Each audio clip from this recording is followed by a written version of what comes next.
State football with Kurt Weiler from Knowles Sports. So please join him there for the very best in Florida State football coverage. And of course, this is a very elite program. This year, let's add intriguing. To me, it's intriguing to see if this program is going to jump back quickly in Willie Taggart's first year to jump back where it's supposed to be, or if 7-6, despite the Francois injury, and that's what it's attached to, there are deeper problems and concerns in trying to keep up with the Clemsons of the world. On defense, about 6 starters lost. Of course, Josh Sweat was a tremendous defensive end.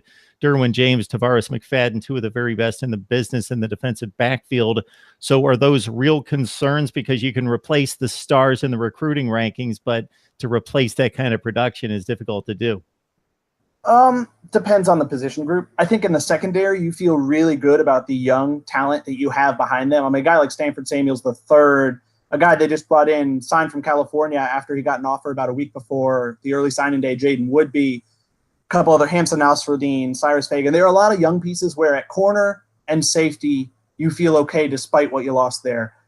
Where you're a little worried is at defensive end. You lost Sweat, as you mentioned. You also unexpectedly lost Jalen Wilkerson. He was a rotational player, didn't start last year, but kind of made the decision of, I think it's time for me to try and go test the waters of the NFL. And I mean, it's a decision where it could backfire. And I would say you don't expect him to be drafted. I think his goal is kind of hopefully ending up as a undrafted free agent who lands on a practice squad is kind of what he's aiming for, just of starting to kind of get paid to play football, which is of course respectable.